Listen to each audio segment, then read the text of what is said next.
Si vous voulez développer votre confiance en vous, vous feriez bien d'écouter les paroles de Marc Aurèle.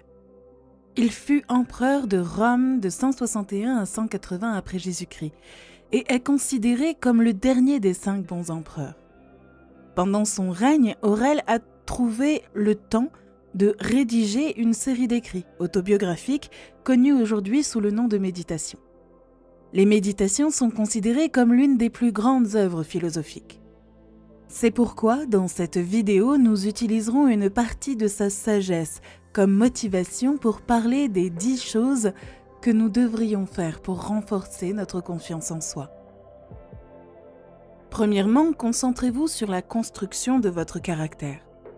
Marc Aurèle dit « Réfléchissez au prix auquel vous vendez votre intégrité, mais pour l'amour de Dieu, ne la vendez pas à bas prix. » Dans les premières phases de notre vie, notre confiance en soi se développe grâce à l'amour et à l'affection que nous portent les membres de notre famille. Mais ce n'est qu'une base sur laquelle notre confiance peut se développer. Nous avons besoin de compétences supplémentaires pour nous aider dans les situations sociales où nous pouvons nous sentir mal à l'aise. Les compétences relationnelles et la force de caractère sont des atouts fondamentaux dont nous avons vraiment besoin. Le caractère se réfère spécifiquement à la dimension morale de la personne. Le développement du caractère concerne le développement de l'intégrité personnelle et de la boussole interne d'un comportement acceptable. La formation du caractère implique un processus continu d'auto-évaluation dans lequel les individus comparent leurs descriptions d'eux-mêmes tels qu'ils sont, c'est-à-dire le moi réel, avec leur description d'eux-mêmes tels qu'ils aimeraient devenir, c'est-à-dire le moi idéal, et tel qu'ils craignent de devenir, c'est-à-dire le moi redouté. Selon les stoïciens, nous devrions utiliser chaque occasion, chaque défi, comme un moyen d'exercer notre caractère pour devenir un meilleur être humain par une application constante. Nous devrions chercher à devenir des personnes aimables, honnêtes et travailleuses.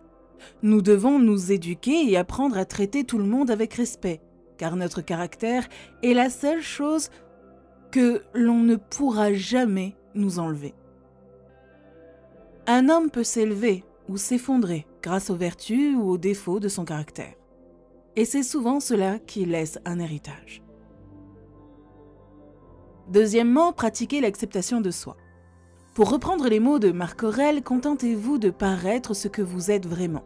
L'acceptation de soi est le remède au perfectionnisme et au malheur. Il est si facile de se concentrer sur ses défauts. Chacun peut s'attarder sur ses insécurités plutôt que sur les choses dont il est satisfait. Et cela peut vous amener à vous détester. Il se peut aussi que vous soyez trop occupé à vous concentrer sur les autres autour de vous et que vous n'arriviez pas à vous aimer vous-même. Certaines personnes ne veulent pas être seules et ont peur de faire les choses seules. Cela peut vraiment entraver votre cheminement vers l'amour de soi, car vous devez apprendre à être à l'aise avec vous-même. L'amour de soi vous donne confiance en vous, vous valorise et vous aide à vous sentir plus positif. Vous constaterez peut-être aussi qu'il vous sera plus facile de tomber amoureux une fois que vous aurez appris à vous aimer d'abord.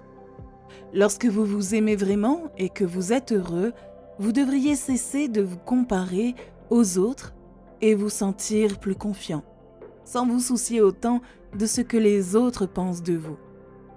Comprenez que vous êtes une personne entière et complète telle que vous êtes. Personne n'attend de vous la perfection. Si vous êtes en surpoids, vos amis vous traitent de gros et vous avez une piètre opinion de vous-même. Ne faites pas cela. Accepte ce qui est. Aimez-vous malgré tout. Lorsque vous serez prêt, vous pourrez toujours adopter une alimentation plus saine et faire plus d'exercice. Vous pouvez pratiquer le jeûne intermittent et l'haltérophilie et voir la transformation étonnante qui s'opère après quelques mois.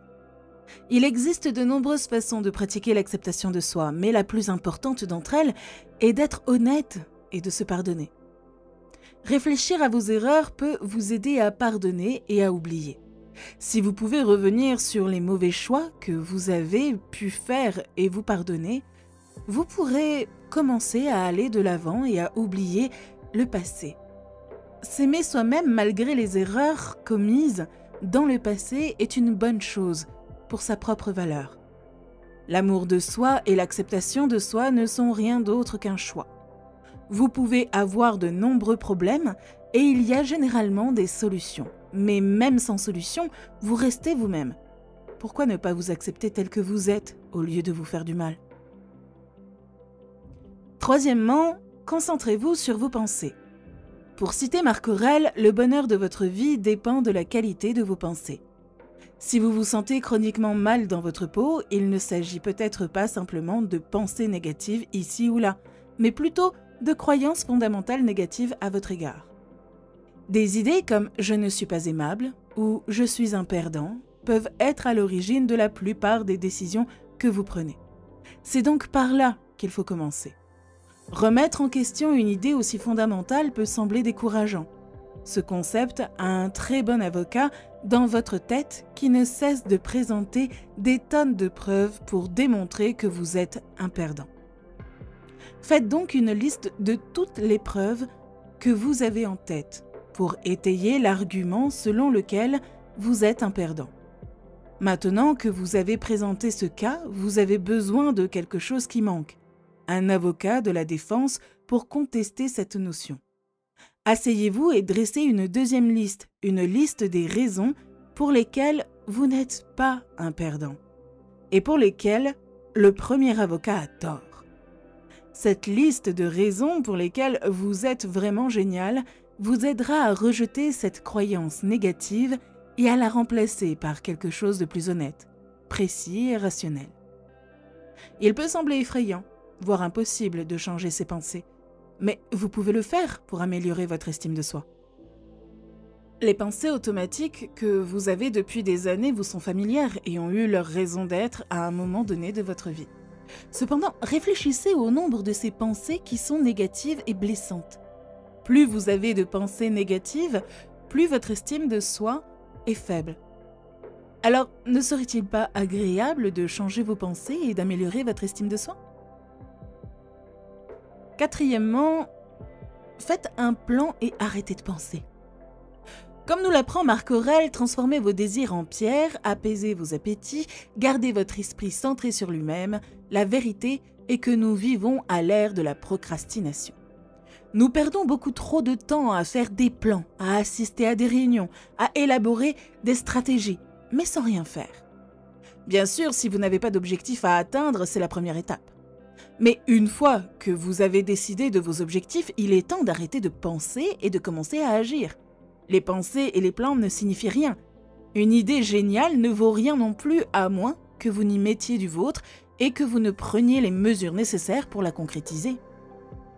Vous voulez changer de carrière, c'est parfait.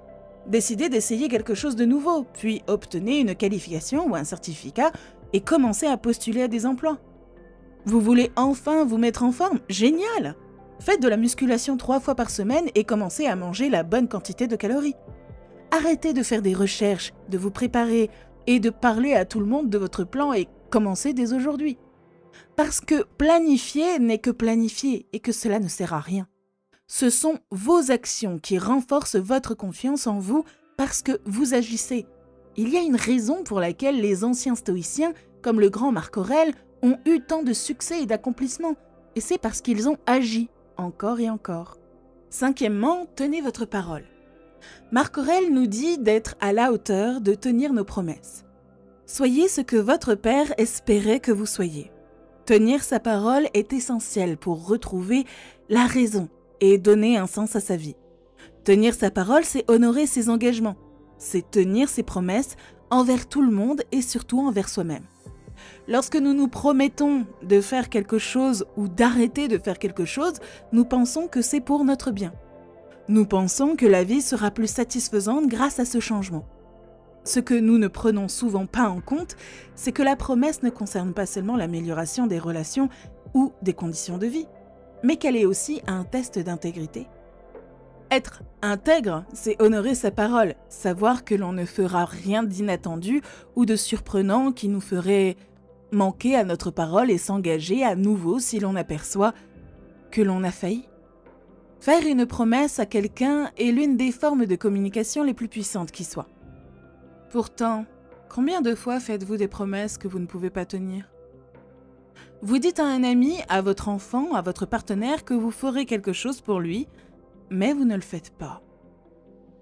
Nous savons déjà que les promesses non tenues ont un effet désastreux. Non seulement cela déçoit la personne à qui l'on a promis quelque chose, mais cela érode également une partie de notre estime de soi.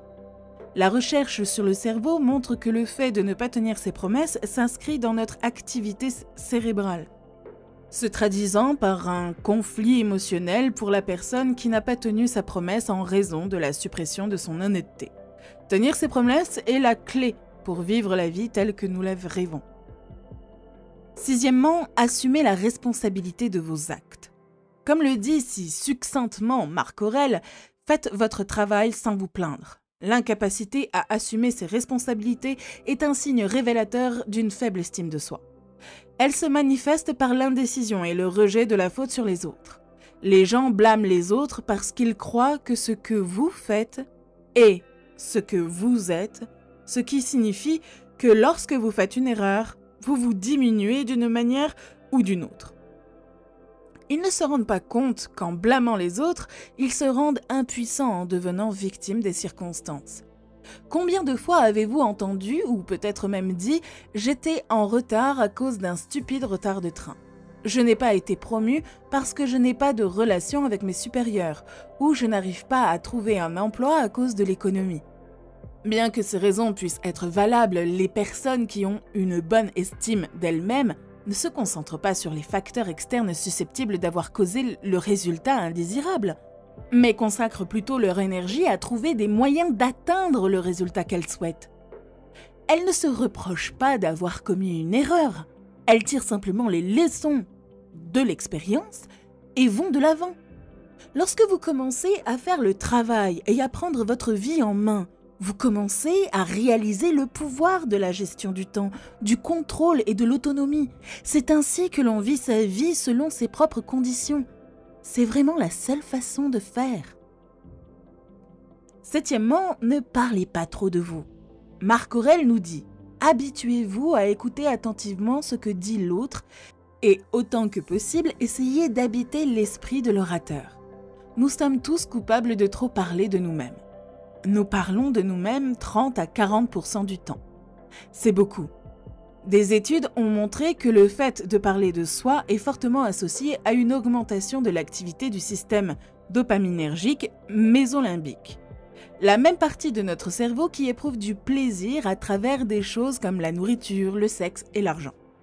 En réalité, personne n'a envie d'assister à un diaporama de votre dernière sortie ou sur votre dernier gadget. Personne n'a vraiment envie d'entendre une autre personne parler encore et encore d'elle-même. Toutes ces discussions nous font perdre du temps, de la productivité et de l'énergie. Il en va de même pour notre crédibilité et nos relations.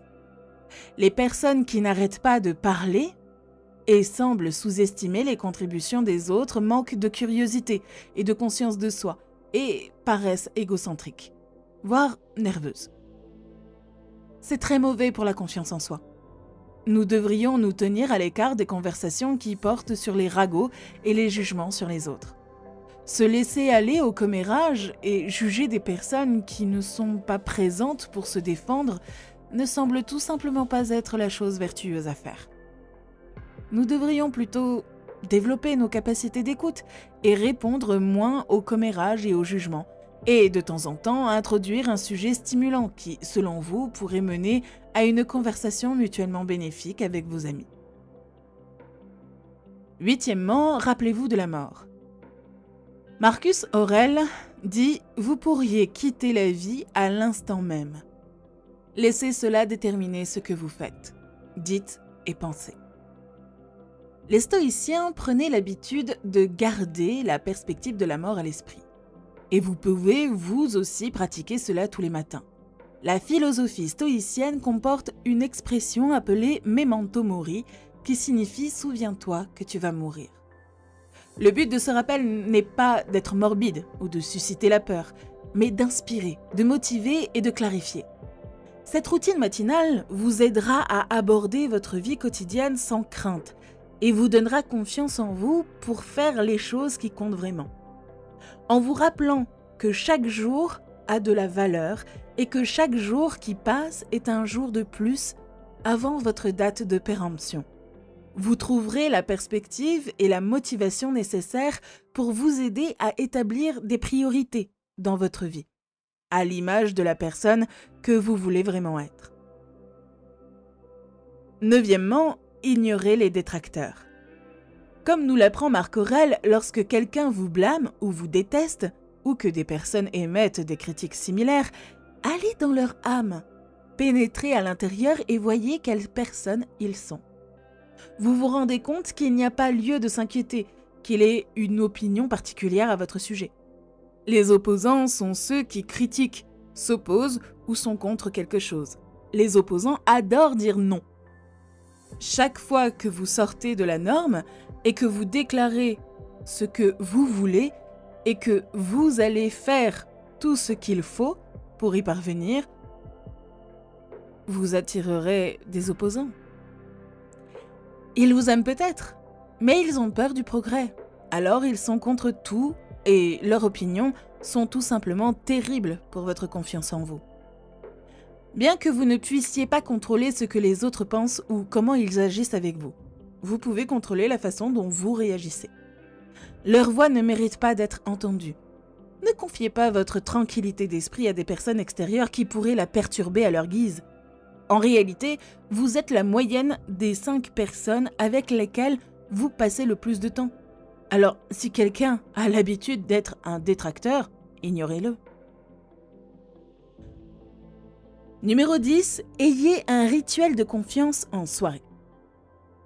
Dans notre dernière citation de Marc Aurèle, il nous dit « Voici les caractéristiques de l'âme rationnelle, la conscience de soi, l'examen de soi et l'autodétermination. Elle récolte ses propres fruits. Elle réussit dans son propre but. La confiance en soi est un sentiment positif à l'égard de soi-même, de ses idées et de sa valeur, qui permet de prendre soin de soi, d'être sur un pied d'égalité avec les autres et d'être fier de soi et de son mode de vie. » La confiance en soi n'est pas toujours sous votre contrôle. En fait, environ 50% de la confiance en soi est d'origine génétique. Heureusement, vous pouvez travailler sur les 50% restants. Voici 2 exercices faciles que vous pouvez faire le soir avant d'aller vous coucher pour renforcer votre confiance en vous. Premièrement, tenez un journal de gratitude. Tenir un journal de gratitude est un processus simple. Chaque soir, vous devez choisir 3 à 5 choses pour lesquelles vous êtes reconnaissant et les écrire. La gratitude ne doit pas être réservée aux grandes choses de la vie. L'habitude d'être reconnaissant commence par l'appréciation de toutes les bonnes choses de la vie et la reconnaissance qu'il n'y a rien de trop petit pour que vous soyez reconnaissant. Appréciez les plus petites choses de votre vie avant d'aller au lit vous donnera une bonne raison de vous réveiller et la confiance nécessaire pour relever les nouveaux défis de la vie. Faites un bilan quotidien de vos réussites. Cela ressemble beaucoup à votre journal de gratitude. Chaque soir, lors de votre bilan de réussite, notez 1 à 3 réussites de votre journée. La réussite n'est pas nécessairement synonyme d'accomplissement majeur, même si vous en avez, vous pouvez en être fier. Mais ne négligez pas le pouvoir des petites victoires quotidiennes. Il peut s'agir de prendre de bonnes décisions, de prendre le temps de faire de l'exercice, d'aider quelqu'un, de tout ce qui vous fait du bien. Cela renforcera considérablement votre confiance en vous, car en vous concentrant sur vos victoires quotidiennes, vous renforcerez vos actions et vos pensées constructives, ce qui vous permettra d'obtenir davantage de petites victoires les jours suivants. Si vous avez aimé cette vidéo, n'hésitez pas à consulter notre playlist complète sur le stoïcisme. Et pour plus de sagesse philosophique pour le succès moderne, n'oubliez pas de vous abonner. Merci beaucoup d'avoir regardé cette vidéo et à très bientôt.